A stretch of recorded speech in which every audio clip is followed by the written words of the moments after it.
Good afternoon, Rotarians. It's good to see everyone. Wow, that bell works so good. I think I need to take this home and use it with my daughter and husband. I want to thank our greeter, Rosalind Oglesby. Thank you for greeting. And now I'd like to ask David Links to join me up on the stage for our invocation.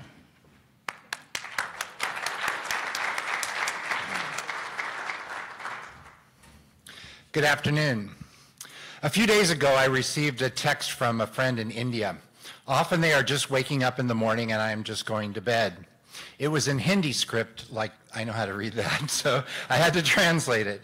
It said, "Best wishes for Vijaya Dashami, the festival of victory of justice over injustice, virtue over evil, divinity over evil, religion over unrighteousness, and truth over untruth." India has many festivals throughout the year, and I'm unfamiliar with many of them, so I had to do some research. Depending on what region you are, it celebrates the goddess Durga's victory over the buffalo demon Mahishra. Durga is often depicted as riding a lion. It can also be a story from the Ramayana over 4,000 years ago that tells of Rama's victory over the demon king Ravana. Or in another part of the country, it's from the ancient Mahabharata, Arjuna defeating the Kauravas. During the festival, effigies of different demons are stuffed with firecrackers and set ablaze at night in the open fields. Vijaya Dashami is celebrated with immense enthusiasm and reverence across India. Its signifies varies from region to region, but the core message remains consistent: the triumph of good over evil.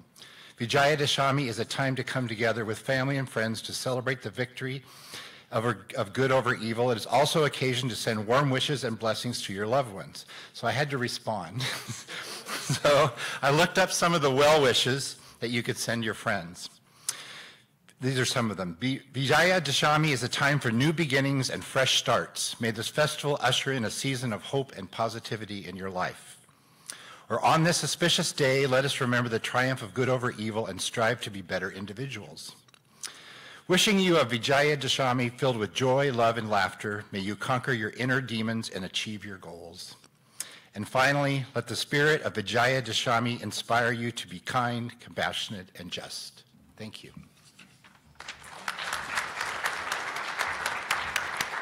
Thank you, David. You guys can be seated. I want to welcome our guests. So guests, can you please stand and be welcomed? Thank you for joining us.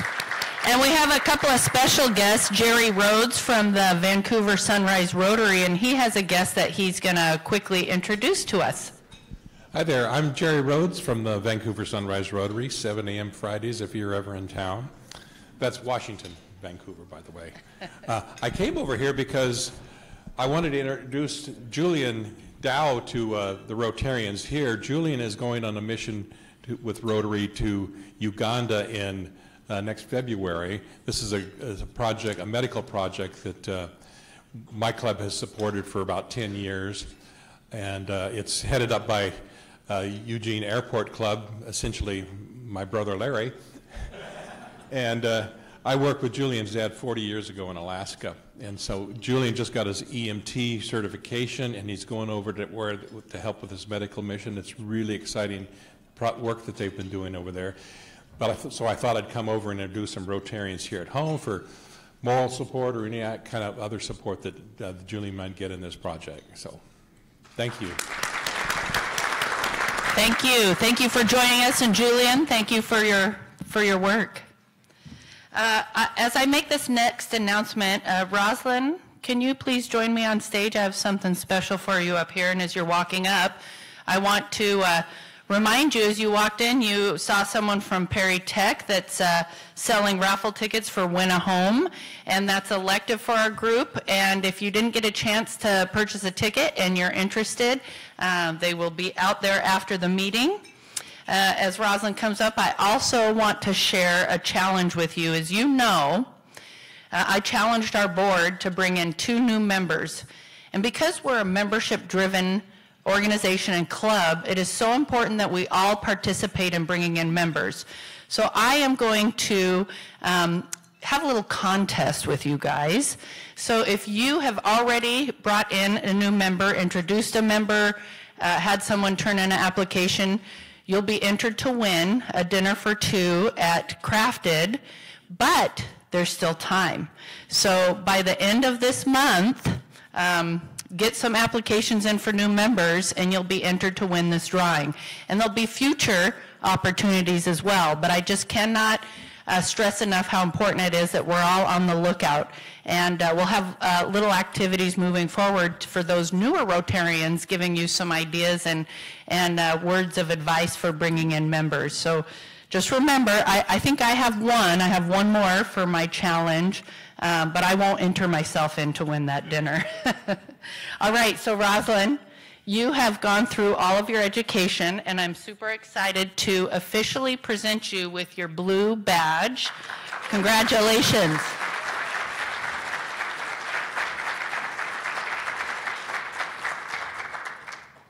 And I'm so excited because I got to meet her dog Basil a couple weeks ago. Yeah, not Basil, Basil. Next, Bob Powers to introduce a new member.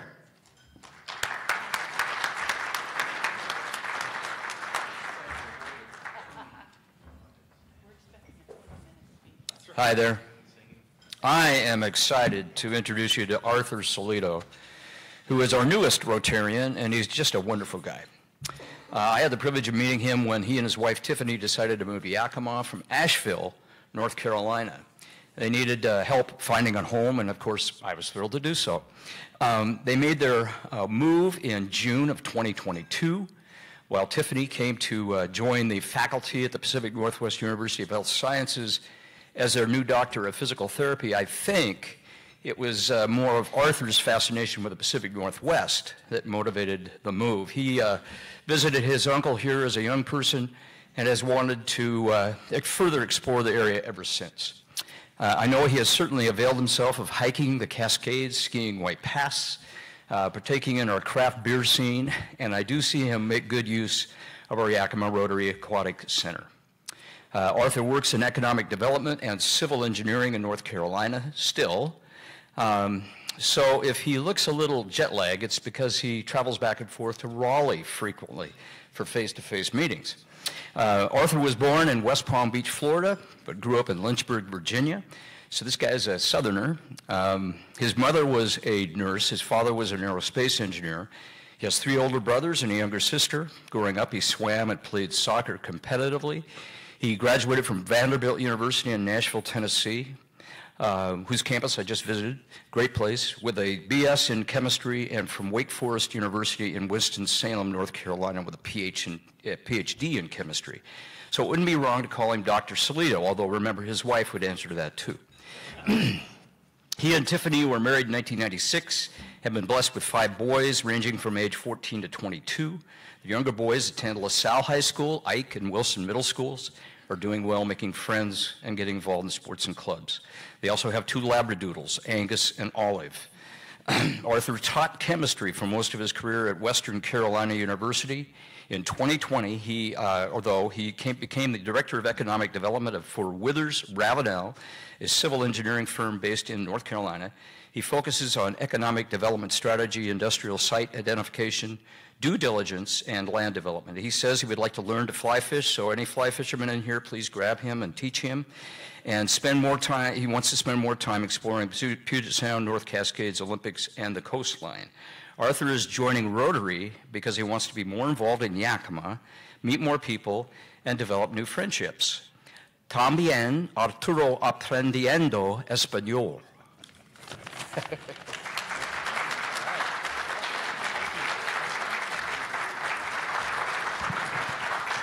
Welcome. As he got up here, I told him that we're expecting a 20-minute speech, but not really. I am excited to hand over to you your red badge, and you will get what we call a Rotary passport. So there's going to be a series of activities for you to participate in to get a blue badge. We have our 4-way test. We have the blue book. This is everybody's contact information if you need them, and introduce yourself. We have the Rotary plaque, And my favorite is the license plate cover. So welcome. Thank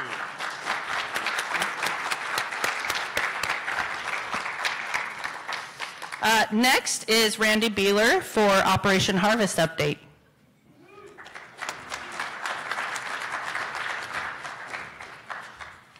Thank you, President Aaron and fellow Rotarians. This is no joke. Thank you. Thank you very much. Thank you. Thank you to you all. Once again, Yakima's Rotary Clubs and the Yakima community stepped up and stepped in to make the 40th Operation Harvest a rousing success. Let's run the numbers. More than 20 tons of food collected. More than $57,000 donated to 9 local food banks. More than 30 volunteers stapled flyers to bags, which were then distributed by more than 70 volunteers to homes all across the upper Yakima Valley. Another 70-plus volunteers picked up bags of food and delivered them to State Fair Park, where more than 40 volunteers, including Rotarians and YVC STEM students, packed them into bins, which were picked up by our area's food banks. Wow. This is truly impressive and speaks volumes about our Rotarians and our community members. A very special thank you goes to my Operation Harvest Committee co-chair, Dave Brown, our committee members, and the members of the committees from Sunrise and Southwest Rotary Clubs. Let's give them a big thank you for all they did. Another big thank you goes to Yakima Downtown Rotary Club member Mina Worthington and Celerity for sponsoring the more than 15,000 bags that were used to collect food this year. And finally, the most important among all the numbers associated with this year's Operation Harvest is 1. If you ask most people in our area, what's one thing they know about Rotary?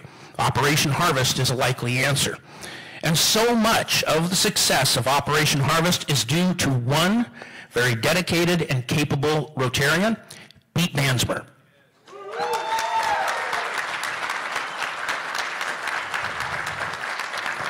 For many years, Pete has been the bedrock of the Operation Harvest operation. He has developed systems and plans and processes that make Operation Harvest run like a well-oiled machine.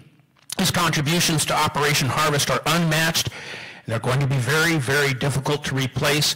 We understand that this is the last year that Pete is going to be the head of Operation Harvest, and let's give him another big round of applause. Thank you, Pete, for all of your wonderful contributions, year in, year out. Again, thank you for making this year's Operation Harvest a bountiful success. You are awesome.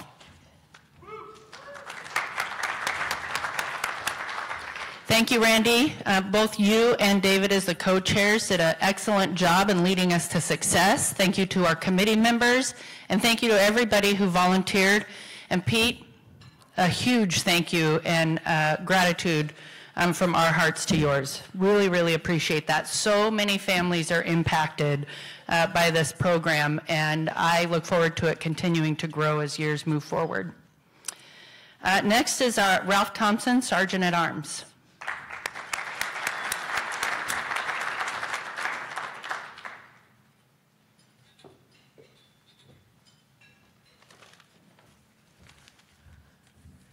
That was a good announcement, Bob, but pay $1 for that Spanish. I didn't understand it, but I don't speak Spanish, but anyhow. Thank you, President Aaron. It's nice to be up here with you today. And last time I was here, it seems probably to most of you that I've been up here a lot. And if you have any complaints, you can talk with the staff. We talked about animal companions, and a couple of Rotarians said they owned horses, and of course they were heavily fined. The thinking being that anybody who can own a horse, the proper term is be a guardian of a horse, can afford more than a lousy $1 fine. Out of curiosity, are you horse owners here today?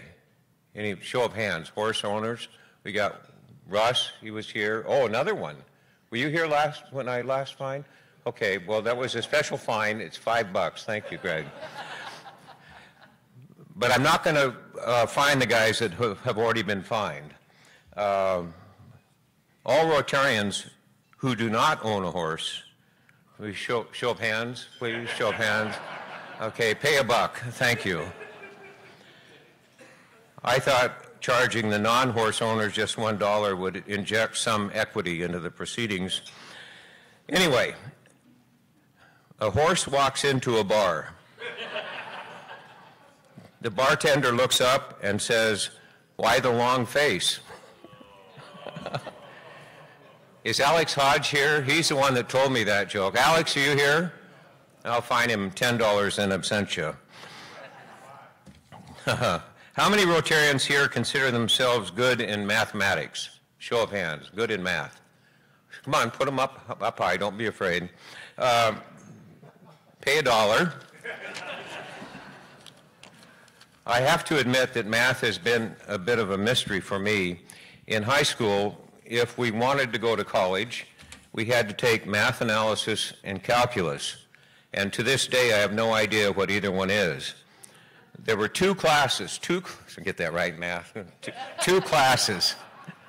One for kids who were good in math, and one for those of us who were borderline hopeless. I was not even borderline. 2 or 3 months in, I lost my math textbook, and it didn't seem to make any difference. Anyway, I passed with a D+, perhaps the first social promotion in the history of Eisenhower High School. So, how many Rotarians present were A students in high school? We have a show of hands. A lot of Rotarians are very smart, very smart. Pay $1, thank you. Are there any Cougars present today? WSU Cougars. Show of hands, yes. I heard something out there, but it was not intelligible. Show of hands, we've got that. How many were A students at WSU? Show of hands. How many A students at WSU? 1, 2, at least one. How many Cougars were not A students? Show of hands. Thank you. Pay $1. Okay, we're almost done. We're almost done. Huskies present today. Huskies, show your hands. Come on, put them up high, that way. How many Huskies present were A students at the University of Washington? Quite a few. And that's impressive because I understand the bar is higher there.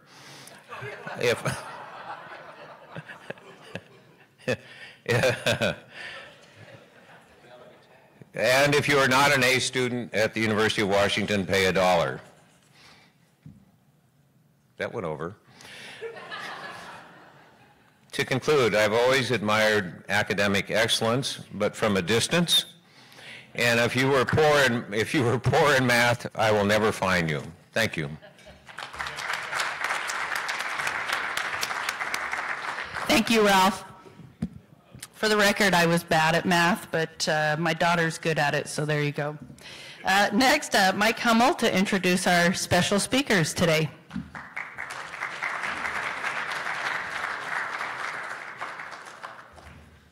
Thank you, Aaron. Fellow Rotarians, I'm going to keep it very brief. I have the honor of introducing our 3 distinguished classification talks today. I have absolutely no idea what they're touching on, so I didn't want to accidentally steal anything from them, so I'm going to give you absolute basics, and I'm going to hand it over to them. We're going to lead off with Stephen Gustafson. He joined the club on January the 26th of this year. He's in commercial lending with Heritage Bank. After Stephen, we'll have Enriqueta Garcia Sanchez. She joined the club on May the 18th of this year. She's with charitable organizations and La Casa Hogar. And we will finish with Jane Davis. She joined the club on July the 16th, 2020, and she's in nursing home administration with Landmark and Hyatt Family Facilities. We'll kick it off with Stephen.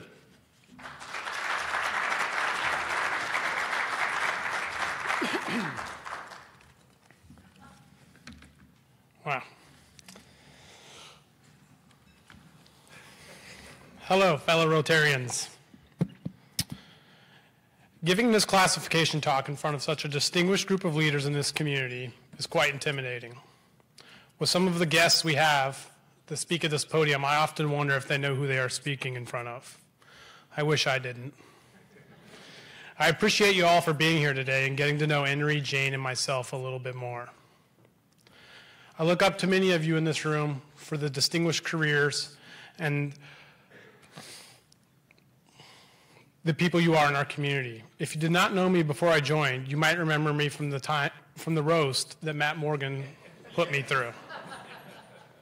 It's a good thing he's no longer a part of the club, or I might have spent my time doing the same to him.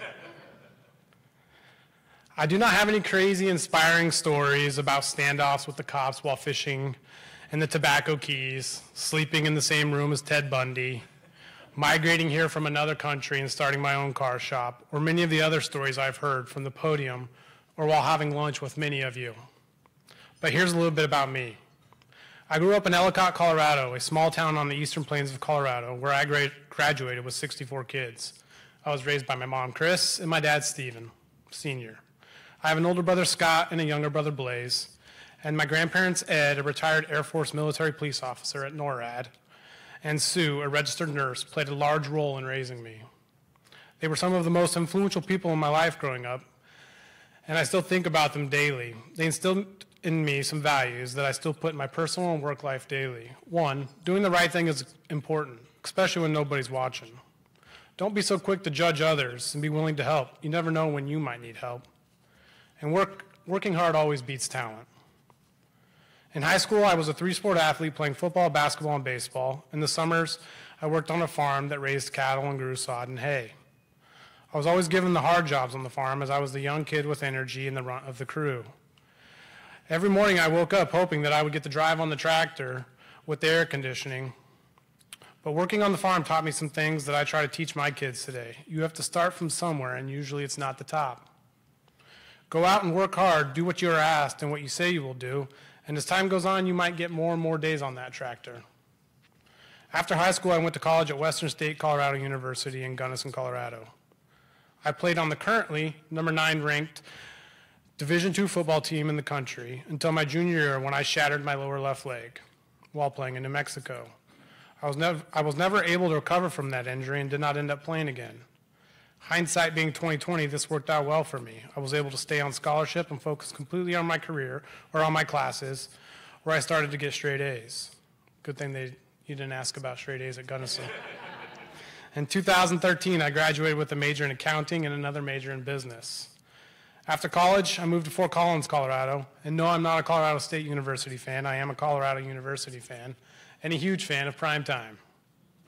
My banking career started with U.S. Bank, working as a universal banker inside of a Safeway. If you don't believe in starting from the bottom, that's the bottom in banking.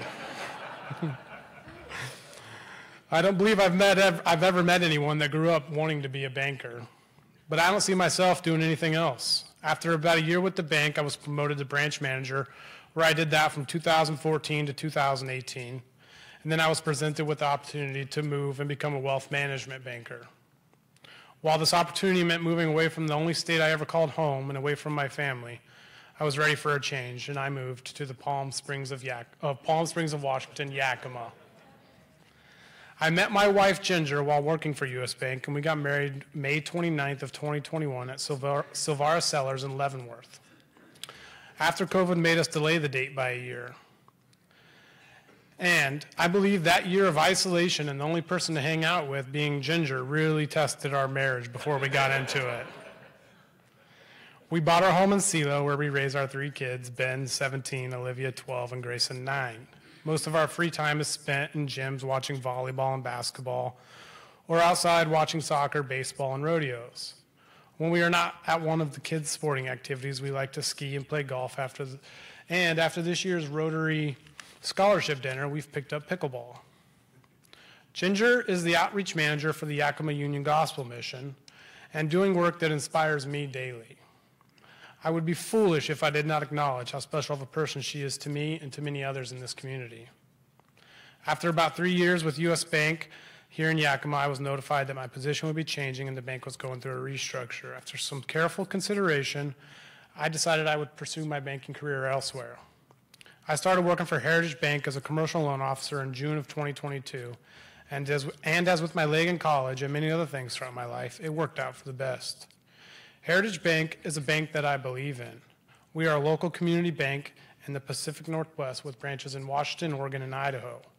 We pride ourselves on being a relationship-based bank versus a transactionally-based bank. We do everything that you can think of when it comes to commercial lending, from ag lending, commercial real estate, equipment purchases, business acquisition, operating lines of credit, and so on. But my favorite part of the job is going out to a customer's farm or shop or office and touring their business. As many of you in this room know, their blood, sweat, and tears have been poured into their businesses. And you can see this pride beaming from their eyes, which excites me. And then I get to sit down and learn what they can do now and in the future. Over the past 5 years, I've fallen in love with this valley and all that it has to offer. I often get asked why I would have moved to Yakima, the Palm Springs of Washington, from Colorado. And that question baffles me. Yes, Yakima has its problems, and I'm fully aware of them with what my wife does for a living, but everywhere has its problems if you look for them. With the world that we live in, it's easy to point out everything that is wrong and overlook everything that is right going on around us. The amount of agriculture that comes out of this valley to feed our community and people all over the world, and to help quench the thirst of many of you in this room with your beer and your wine consumption, and myself, is incredible. The endless amounts of beauty and adventure that nature has to offer for us here in this valley blows me away every time I go out exploring with the family. I do not think you could get to all of it in a lifetime. Most importantly, Yakima has a feeling of family, morals, helping out thy neighbor, and a sense of belonging that I would put up against any other community that I've lived in. This is not just a place where I'm comfortable raising a family and growing my career, but is a place that I very happily call home and tell my friends and family from back in Colorado that they need to visit. And before I end, I need to make sure I thank this club and everyone in this room. When I joined, I was told it would be good for business and networking. While that is true, there is so much more to offer if you take advantage of it. I was so proud when my dad came to visit about a month ago to take him to the downtown Rotary marketplace when nobody was there and show him what we did. While I played a small role in that process, I wear it with pride. When I was walking around a neighborhood dropping bags on porches and then going back a week later with the kids to pick them up, I'm proud to show the kids what we do. They are proud to be a part of it and how they made a difference. So thank you all for welcoming me into this club and giving me the time today to share a little bit about myself. If you ever want to talk about or show me your business or just grab a beer and tell me about this valley, please feel free to call. Thank you.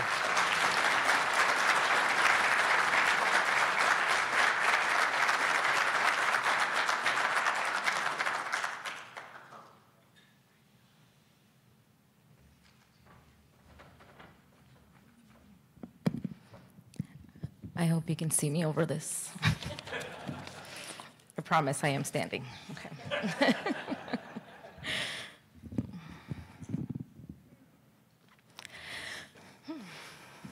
Hola, amigos y amigas. I am grateful for the opportunity to share a little bit more about myself with you all. Again, my name is Enriqueta, or Henry for short. Our good old friend Rick Pinnell, whom I've known for just about 5 years now, has recently mastered the pronunciation. So if Rick can do it, so can you.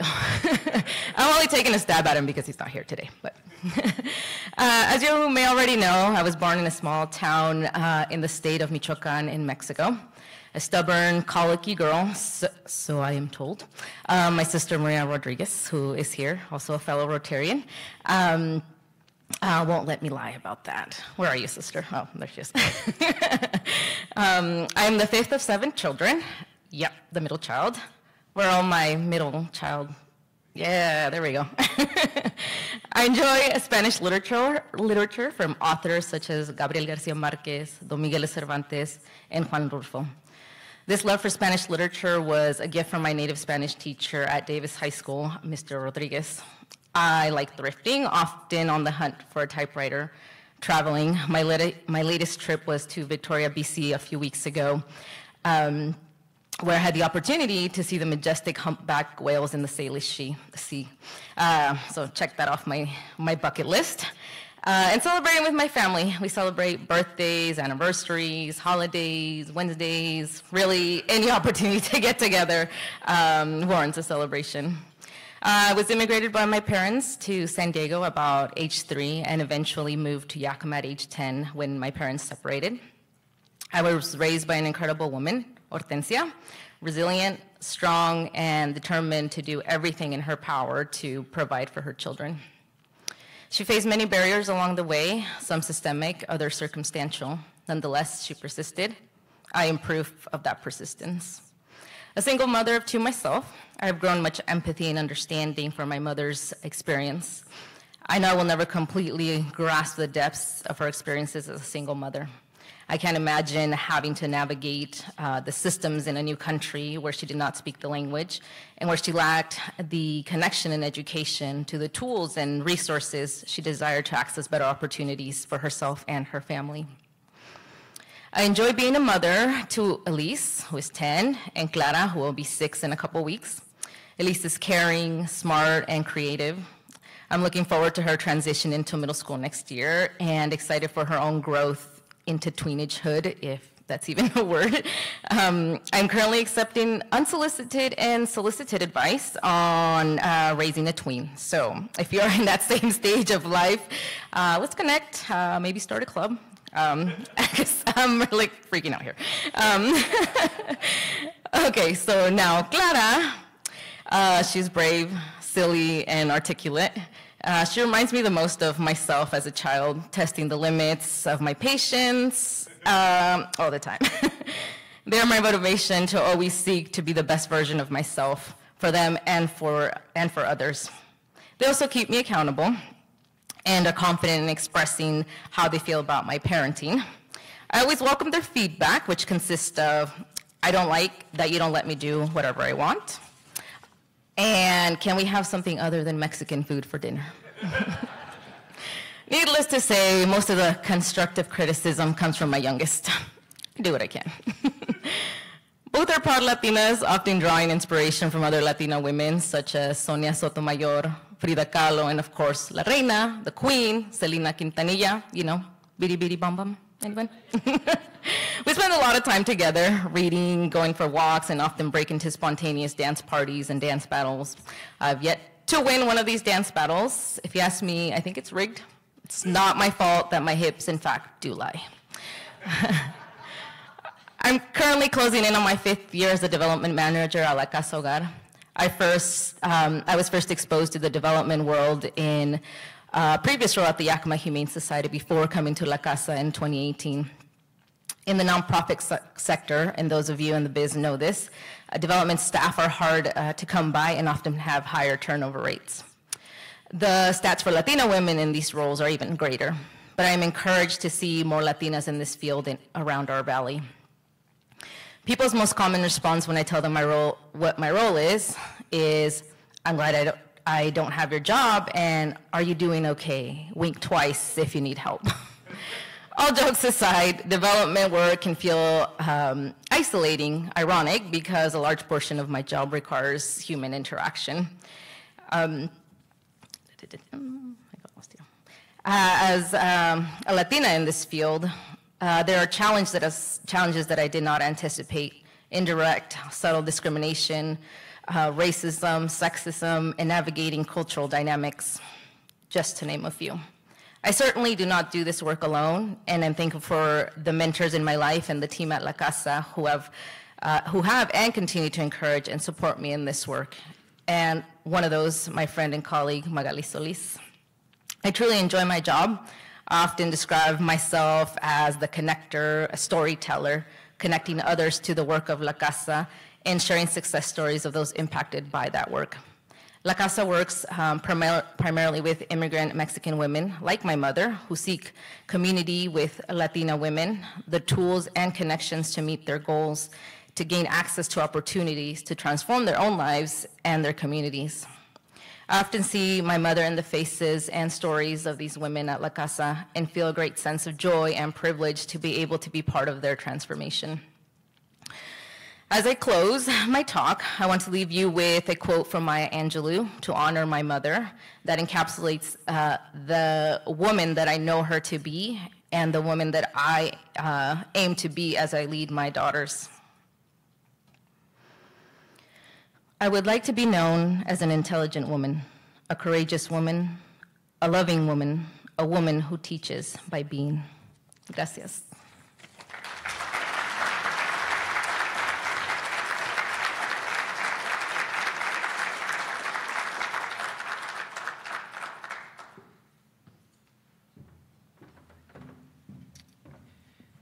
All right, I'm the old lady up here. I was born in Iowa to an all-Dutch family, and you know, you don't really realize what that means until you've been the eldest. And so I am the oldest of three children. I have a brother and a sister, and we were all given very short names, Wayne, Jane, and Susan, because my last name was van der Linden. There's exactly 21 letters there. My dad was a farmer, and my mother worked as a nursing home, or she worked as a nursing assistant in the local hospital. My dad hurt his back, got out of the farming, and he got into the sales of, we called them wobbly boxes. They were mobile homes back in the 60s. So during all that time, I was in 3rd grade, and my folks says, oh, guess what, we're moving. And we went to Cheyenne. We went to Minnesota, we went to Wisconsin, British Columbia, and Ferndale, Washington in about a 6-year period. And no, my dad was not in the military. My mom passed away about 18 years ago. My dad actually turns 95 next week and is living in Sunnyside. And no, I was not his favorite. The middle daughter is. I was kind of that challenging daughter. I can still remember running down the hallway, slamming the bathroom door, and he's taking the door off because I talked back to him. So, and I think I was in 8th grade. So we landed in Ferndale. I graduated from Ferndale High School. I wasn't the best student, didn't really care. You know, looking back, I was bored. I was really bored. I don't remember much of my 11th grade because I wasn't there. That doesn't happen anymore. But my mother was working in a nursing home in Ferndale called Pioneer Ridge. And she, I always said, why do you do this? Why do you do this job? This is a nasty job. And she says, you know, she says, Jane, you have to look out because somebody has to love the people that are here. And I went, oh, okay. And I went on. So, you know, I wasn't going to stay in Washington State, so I moved back to Iowa. I went to Central College in Pella, Iowa, and then I went to Iowa State for a while. Did some things I probably shouldn't do. We won't go down that. We moved back to. I moved back to Washington State, where I met my husband, Max, and we've been married about almost 41 years now. We have 2 boys. We have Corey, who's 36, married with 2 children, and he is in crime scene investigator in Harris County. And then our youngest son, Chris, is a service manager for Kenworth. You know, my boys didn't want to go to school, didn't care, but they have great careers. Chris is 34, and he got married 2 weeks ago to the love of his life, and between them, they have 4 children. And I have, my oldest grandson is 16, and my youngest is 4. So when Max and I got married, we lived in Linden for about 10 years, where I was in partnership with my father, who I always fought with, in a family business. And we made mistakes through that time. And so what we decided is that one of us had to get out. And it was us. So we went to Montana. We came through Yakima. I remember driving down by Nob Hill thinking, what in the world are we getting ourselves in? You know, but really, fell in love with Yakima. And so I actually worked for Gary Lukehart for about 9 months back then, and I knew I wanted to go back in school. I had to take some testing. You know, I wanted to finish my degree because I never had finished it. And I enrolled in Heritage in, I think it was 93. I went to YVC for a year and then went to Heritage. But I knew I wanted to get in healthcare. I knew that the Hyatts were the family to work for. And so every week I called Norm Hyatt, please give me a job. Just give me a job. I want to do, this is my love. I want to do this. And finally they had an opening at Yakima Manor. And Norm says, I'm not hiring you. Somebody else is. Leave me alone. But it was the start of a really great relationship with the family. And I worked very close with Jeff. And Jeff and I opened the Chandler House down in the Tri-Cities. And then we also opened the Chandler House here in Yakima. I was going to school full time. I actually graduated with a 3.98. I couldn't believe it. And then went on and I worked with Karen and Norm as they saw the dream of Landmark coming alive. So I graduated from Heritage. I did my AIT with Carol Hyatt at Sela Convalescent. And then when you took your state boards, it was a paper and pencil, and you waited 3 months for the letter to show up. I passed. First time. So one of the I knew my folks were getting older. We wanted to get back to the coast. So we moved back to Edmonds. And I worked as the National Government Affairs Director for a very large assisted living provider. And then knowing that my real love was operations and the skilled nursing, I worked for a couple companies in the northern part of Seattle. And this is where I was actually introduced to Rotary from the Port Gardner Club. And you know, when I look back, I think, oh, I didn't really know a whole lot about Rotary. I was just told that I needed to join. So during that time, I went to the University of Phoenix and graduated with almost a 4.0 in a master's in organizational management. And my staff says, it fits. So in 2007, you know, the rain, I couldn't stand the rain anymore. So I had an opportunity to take a job in Katy, Texas, and I worked for some large companies down there. I was a mobile administrator for a company where I traveled throughout Texas, and it ended up in Charleston and Columbia, South Carolina for almost a year. Have survived 3 hurricanes, don't want to go back. And this is where I really got involved with Rotary. I was the president of the Rotary Club of Katy, which was a great experience and opened my eyes to not just Rotary at the club level, but at the district level. And as I moved around, then I also joined the club at Memorial City and Space Center, and still stay in contact with the district and the clubs there. Yeah, I kind of struggled with whether I should talk about this, but this is, our lives changed on February 20th, 2018, never to be the same again. Our youngest son had just got divorced, and we were living up at Lake Livingston, which is north of Houston. He needed someone to help him with rent. I was working in the city, and so we had moved into a house. And Chris was out in the garage, and I was in the house, and we had a home invasion. And he was shot 13 times, and still makes me a little. He was life flight. I'm the one that found him, and he was outside, and he just said, "Mom, somebody shot me." And he was life flighted down to the Houston Medical Center. And, you know, I have such, you know, I've been in healthcare for years, but had a whole new appreciation of what our nurses and our ARNPs and our physicians. He was part of the Red Duke, the Red Duke unit. And once you're in the Red Duke unit, you're there for the rest of your life. And Red Duke was actually one of the founders of the Life Flight in Texas. And Chris fought for his life for 3 weeks. He finally returned home 6 weeks later after the shooting, where my husband took care of him. He dressed his wounds. He did everything. I mean, things that I never thought an old man would do. But it did change our life. It changed my life. Our oldest son was on patrol at that time, and he just found a real love for the crime scene investigations, and that's the path it has taken him.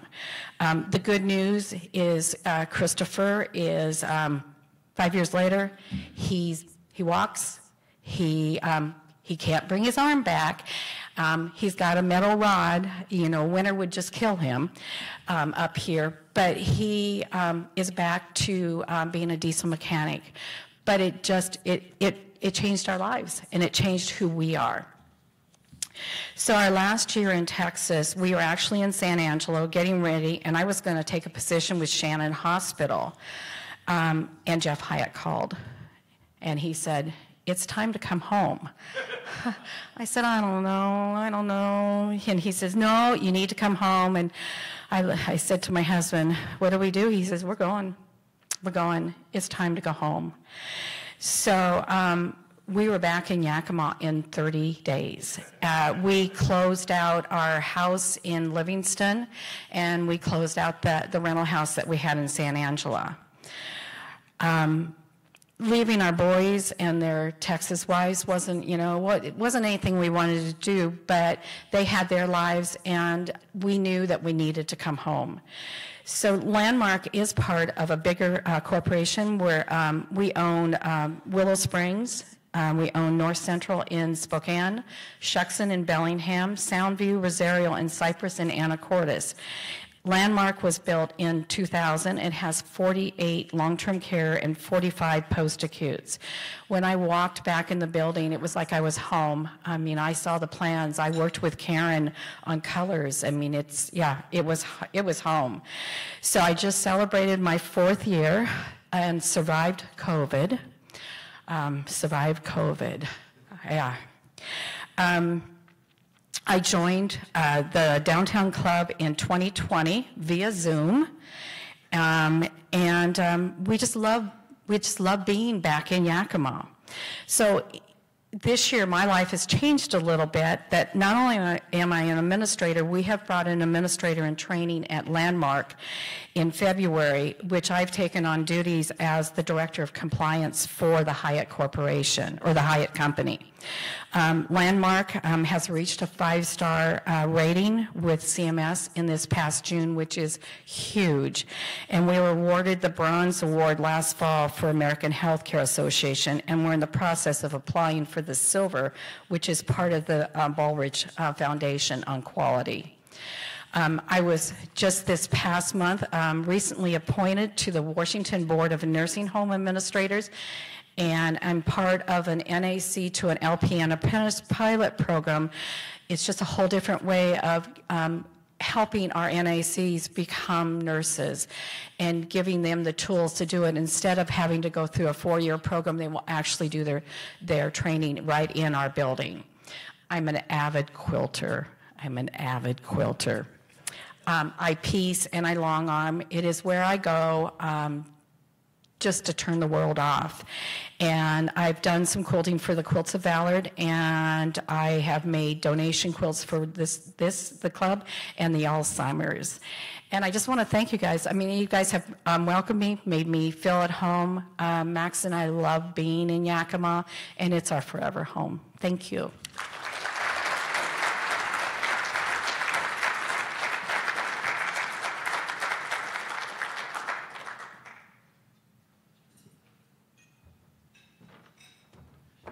I know one of these times I'm going to trip wearing this boot here. So again, the past presidents will have something really fun on my last meeting to make fun of me about. I want to thank, what'd you say? Yeah. I want to thank all 3 of you for sharing your story. I know it can't be easy. Number one, getting up here isn't always easy, but it's even harder when you have to share about yourself. And I really appreciate your stories. And I heard all of you talk a little bit about how beautiful this community is, but what's most beautiful and what's most powerful about this community is the people in it. And that's why it's so wonderful to be a part of such a great club as Rotary and to be able to get to know people here in Yakima. So thank you very, very much. Welcome to our new member. We'll look forward to getting to know you better. And in fact, we're ending a little early, and I know that's never a bad thing. We have 10 minutes. So what I'm going to suggest is that rather than running off to your day, because your calendar's already marked out, you're going to be here till 15 after and then travel time, I encourage you to stay, look around the room, and introduce yourself to someone you haven't had a chance to meet yet, or if it's someone you haven't really had a chance to talk to, you've met in passing, take 10 minutes to say hello and ask how people are doing. And I'm sure all of these people here at this table would love your questions as well. And next week, we have Tammy Buyak, president of Multicare Yakima Memorial, who'll be here at the Yakima Convention Center. And I hope you guys have a wonderful afternoon. Meeting adjourned.